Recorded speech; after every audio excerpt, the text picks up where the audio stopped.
Basta naman kaya mga kabayan, ay tunghayin ninyo rin isa na namang napakasarap na lutong ipakikita ko sa inyo at talaga naman panalo-panalo aray. Tayo magsisigang ng bangaws, kaya tayo nagpapainit na niyang ating hugas bigas na yan diya sa ating magic palyaw. Kasi sasahog na rin natin ngayon itong ating mga panimplang yaan. May siling haba, sibuyas, kamates, at saka karikit na asin. Ano ilalagyan din natin ng paminta, mga kabayan. Ini ating pinabubulakan papagayaan para lumabas yung katas ng ating kamatis. Pero pwede na nating ilahawk itong talong na ito galing doon sa likod bahay namin sa talim ni Commander Mami Lisa. Talagang kami ano diyan. Sagana diyan sa mga pangsahog na papagayaan sa mga bulanglang, mga pangsinigang. Kaigi yung nagtatanim talaga. Yan pagka napabulakan natin yan, ay di ating ilalagay na itong isang pirasong bangaws, nakatamtaman ang laki. Yan, ating ipinagilit ng papagayaan doon sa palengke, doon sa aking bilihan doon sa Old Public Market. At wala akong kalas-lasang kakaibayaan, kaya ako lagi doon nabinay yung ating bangaws. Napakasarap na sinigang na yan. Marsipaw, talagang yung sabaw niyan, talagang mapapaigop abaw ka. Yan tuloy na alabas yung mga impurities na papagaya yan galing doon sa ating kamates, mga kabayan. Pwede naman nating alis-alisin din habang nalabas yung mga papagaya. Kaya itong mga paglalagay natin ng mga tangkay ng kangkong na yan ay sigun din sa mga lambot ng ating mga gulay na isinasama diyan. Sabay na rin yan yung ating mga sitaw na yan. Diyan naman sitaw kahit medyo mapalambot mas gusto ka dahil hindi na nalangit-ngit sa ngipin pag kinakagat, pagka yung hapok-laang ay nakakangilaw, natunog sa ngipin pag yung inangat-ngat, tunay kayang sitaw. Kaya gusto ko may lambot din karikain. Yan yaw na sinabi ko, ating nilalagyan ng paminta. Hindi po pwedeng wala yung ating sinigang na yan at pampabango din, pampasarap. Yung pamintang duwag-duwag. Yan mga kabayan. At ilang yung patuloy na malakas ang apoy niyan.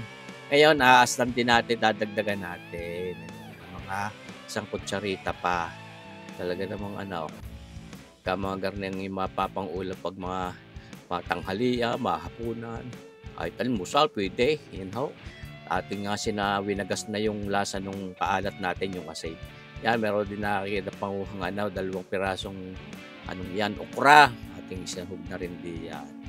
Kasi pag nalabas yung mga impurities sa spaghetti, natanggal-tanggal natin. Minsan nakakapanis yung gayaan, mga kabayan. Ito, napakuluan ko na itong ating puso ng saging nito at nang hindi iitim yung sabaw. Kaya yun hiwalay kong pinabubulakan. Kaya dyan pagka nabulak na yung tulog, nagpapakuluan ko, saka ko bibiakin yung puso ng saging na yan at sabay shoot down sa bulak na tubig. Yan. At ngayon sinahog na natin. Ito naman optional. Depende kung gusto nyo gumamit. Pwede magdagdag na laki ng kamatis o kung anong mga natural na paasim gusto nyo isama. Pero ako ay gumagamit niyang sampalok. Sinigang sa sampalok mix na yan. Talaga namang napakasarap din at talagang makukuha ninyo yung asim na gusto ninyo. Pero hindi sa mga sinigang na papagayaan, ayoko din sobrang asim. Na-overpower yung kabuang flavor ng ating sinigang. Kaya sigunlaang sa aking panlasa. Yung iba gusto yung maasim na maasim.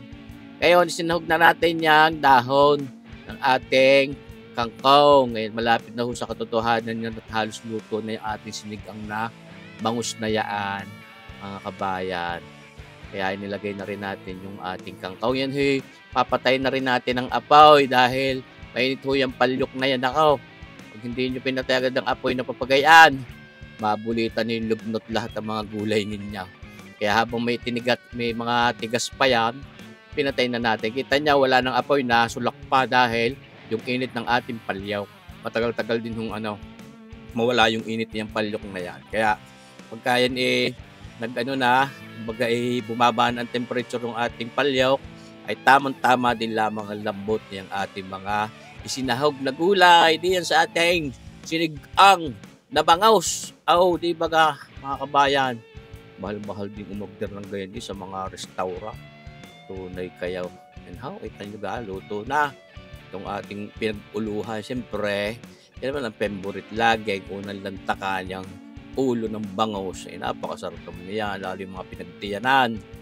Sisip-sipin mo pati yung mga uluhang iyan, ay sulit na sulit din. May kamahalan din naman ngayon ang presyo ng bangos, pero pagka mga gayang lutaw, ay sulit. Matitira lang talaga di bungo at saka tinik. Yun! Sinandok na nga po at mapapahaplas na doon sa hapag ng lantakan. Ating sinigang na bangus na yaan, mga kabayan. Tunay kayo sana makapagluto din na right. Napakasimple naman, kitang-kita din niyo. Minsan-minsan, kung gusto niyo mas malimay, kung paborito niyo yung bangaws, eh pwede naman, mga kabayan. Wala mo makakapigil eh. Tunay ka. Sos marsipaw tawarin. Yun na, mga kabayan. Siniyot na nga doon sa hapag ng lantakan at ano pag ang gagawin diyan. Siyempre na may pasal na eh. Ating sinigang na bangaw. Saskita ninyo sa may gilar na yaon. Bagong isda na may siling mahanghang. Kasing hanghangkaw. Hindi bagay panalo-panalo na ang tanghali at pagkapapagar ng inyong pang-ulam. Siya, mga kabayan, subok na tayo makapagluto ng papagarnay. Kasimple naman na di bagahaw. Tunay ka namang. Napakasarap na yung bangus na yan.